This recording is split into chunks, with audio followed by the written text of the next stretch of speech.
What's up everyone? In this video I wanted to talk about something that I have been reading about over the last day or so, and that is driverless cars, autonomous cars, whatever you want to call them. Now most manufacturers seem to be under the impression that it'll be 10 to 15 years before they are common sight, shall we say, and I do mean fully autonomous. So we've got no steering wheel, no pedals, no gear stick, no handbrake, nothing, no indicators or anything. However, there is one company out there which seems to be under the impression that, sorry about that, there was just some weird old lady picking up empty bottles, as you do.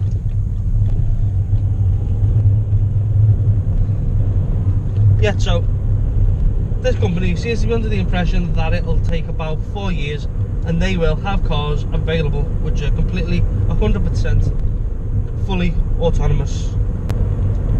And quite frankly, I think it's a bit of a daydream for them, because while they may have technology there to be able to achieve this, I mean there is cars now, they're not fully autonomous, but they do have autonomous modes. 4 years seems a bit of a stretch, because you do have cars, like Tesla, you know, I can't remember exactly which one. I think it might be the Model X or something like that. It does have a fully autonomous function, but there is issues with it. Basically the issues is it does get confused. It's not a completely flawless system, you know, and if it feels it's gonna get confused or there's something not quite right with where it's driving, it will basically ask you to take over and then you'll have to drive again. That usually happens when there's no road markings and all that sort of stuff, roadworks, and they get a bit confused, which isn't really a good thing, especially in an autonomous car.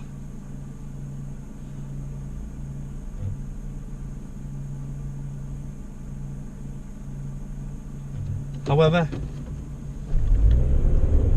Tesla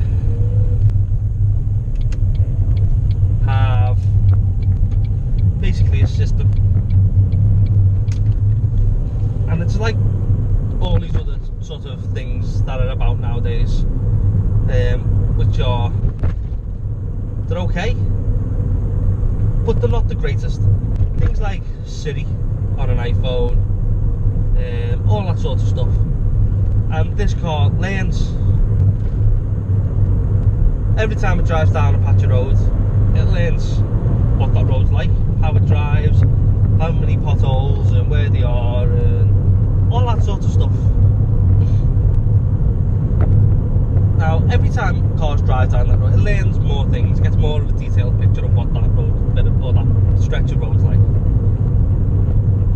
Now, I don't know whether that is just a Tesla thing, but it would be pretty cool if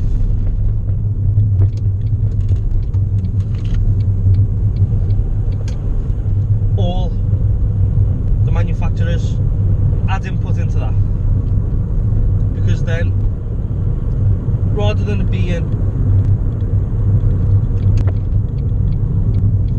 a one sort of deal or a one manufacturer sort of thing,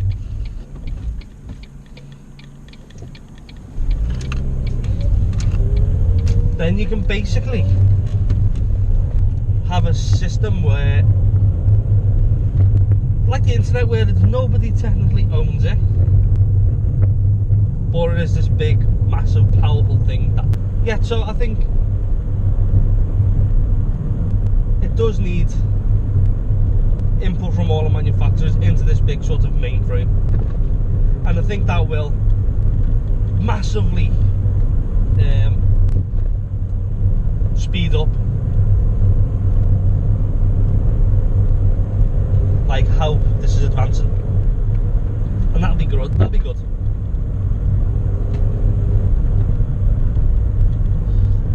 But I do like normal cars. You know, as much as I like normal cars, like this that you have to drive. No, I am a car person. I do see a use for fully autonomous cars which you cannot drive yourself. And the main thing I can see is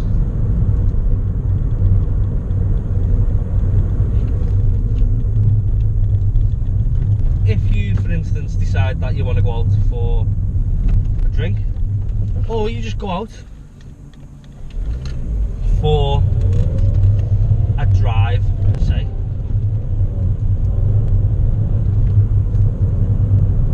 then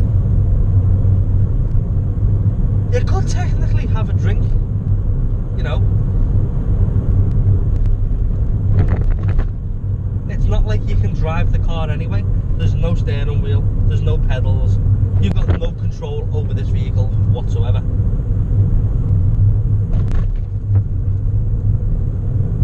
So that is one.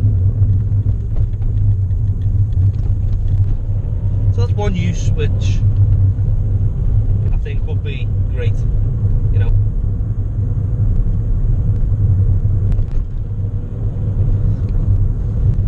Other than that,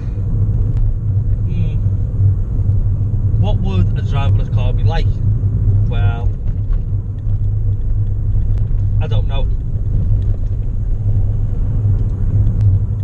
Would it be like one of them old people which I say hesitate at junctions and the like, but I'm not even going to say hesitate, I'm going to say that drive at 3 miles an hour everywhere they go because they think it's safe.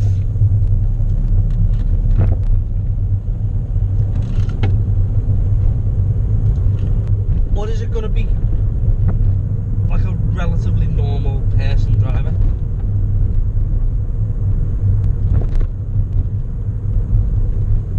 No, because there's nothing worse than being stuck behind that person who seems like they haven't got a clue. You know, it's like they haven't actually been taught how to drive or bothered learning how to drive. They've just thought, oh, I'll get into a car and drive. You know, we've all been there. Everyone who drives has been stuck behind one of them people, and you get so irritated and so angry with it that you don't know what to do. Now, with a bit of luck, they won't be like that. They will be like a normal person.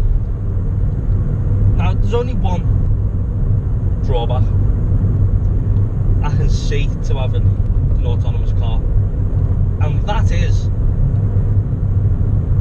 like now I am doing about 40. It is a 40 miles an hour road, so I am, you know, driving responsibly. You know, and I do always say drive responsibly, you know. Only idiots drive irresponsibly. But for instance, if you're in a rush and you've got an autonomous car that obeys the law like a German, I can see that being a little bit, what's the word? Infuriating. No, because there's someone in front of me now, and I'm still probably doing about 40 actually.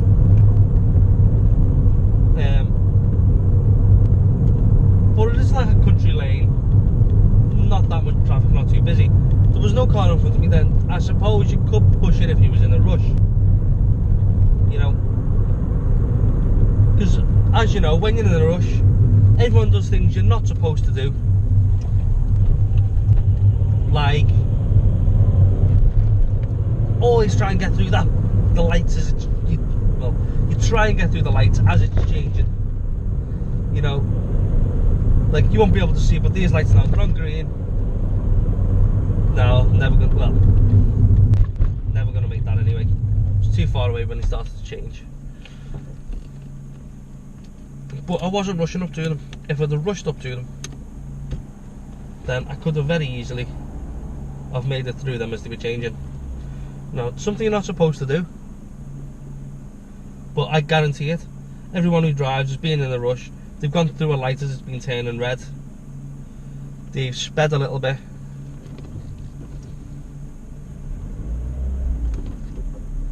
And in an autonomous car, you're not going to be able to do any of that stuff. So if you leave 10 minutes late in an autonomous car, then you're going to get there 10 minutes late. At least. No, and that is the one downside. Which is why I hope cars like this will actually last on. You know, I think I did hear someone say several years ago, I think it was possibly Jeremy Clarkson, you know, and he said rather than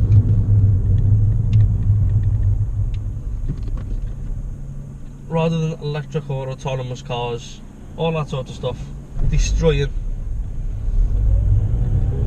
driving for everyone, what it will do is make those people that have got no interest in driving or aren't very good at driving or who would rather be chauffeured about, it kind of takes them out of the equation a bit. And it'll also liberate cars with actual physical controls will quite possibly get a lot more fun, entertaining. And I don't even think it'll kill off petrol engines either. I think it will do that. It'll basically cause an evolution of the petrol engine or the petrol engine car. You know, I think they made the point in Top Gear. I know it was one of them that said it. That electric cars and autonomous cars will do to this type of car what this type of car did to horses. Horses used to be a working animal. If you had a horse, it worked. You know, you didn't go show jumping in it and pet it like a friggin' animal. Well, it is an animal, but pet it like, you know,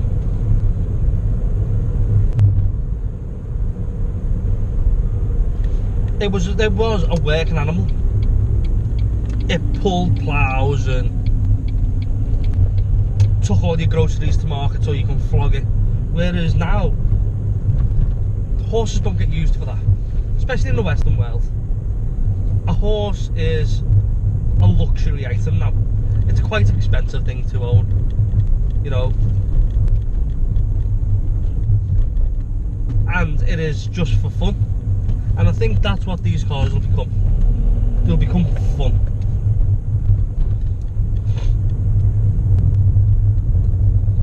And it will also get rid of all the not so fun cars.